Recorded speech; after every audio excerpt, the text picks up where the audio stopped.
तो गाइस अगर आपका भी बजट 10,000 है और आप एक गेमिंग पीसी बिल्ड करना चाहते हो जिसमें मीडियम सेटिंग पर GTA 5 जैसी गेम्स आराम से रन कर जाए, गाइस इस बिल्ड में मैंने सारे पार्ट्स सेकंड हैंड लिए हैं क्योंकि 10,000 के अंदर आपके न्यू पार्ट्स के साथ एक गेमिंग पीसी बिल्ड नहीं हो सकता।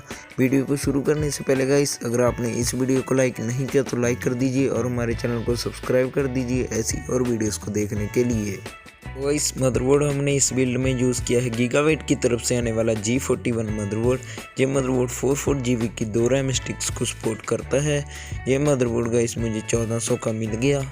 और गाइस इस मदरबोर्ड के लिए हमने प्रोसेसर इंटेल का कोर 2 क्वाड Q8400 यूज़ किया है। मैं मानता हूं कि ये प्रोसेसर थोड़ा सा पुराना है पर परफॉर्मेंस इसकी अभी भी बहुत बढ़िया है। इस प्रोसेसर में आपको 4 कोर 4 थ्रेड देखने को मिल जाते हैं। ये प्रोसेसर मुझे 1400 का मिल गया। और गाइस मैंने इस बिल्ड में 750 Ti GPU यूज़ किया है। ये GPU बेस्ट है गाइस गेमिंग के लिए।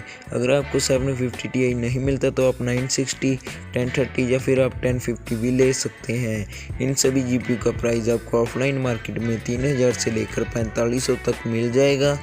मुझे 750 Ti 3700 में मिल गया, जो कि मैं मानता हूँ कि मेरे लिए ये बेस्ट डील थी। इस बिल्ड में गाइस थोड़ी अच्छी परफॉर्मेंस देने के लिए मैंने हार्ड डिस्क की जगह पर 240 GB की SSD यूज़ की है। SSD की वजह से PC की स्पीड बहुत अच्छी हो गई गाइस। ये SSD मुझे मार्केट से 1800 में मिल गई। बिल्ड में गाइस मैंने RGB कैबिनेट यूज़ नहीं किया बल्कि सिंपल कैबिनेट और सिंपल PSU यूज़ किया है। कैबिनेट और PSU मुझे दोनों साथ में ही मिल गए। इन दोनों का प्राइस मुझे ऑफलाइन मार्केट में 1500 मिला। इस तरह से गाइस हमारा ये पूरा PC 10,000 के अंदर बिल्ड हो गया।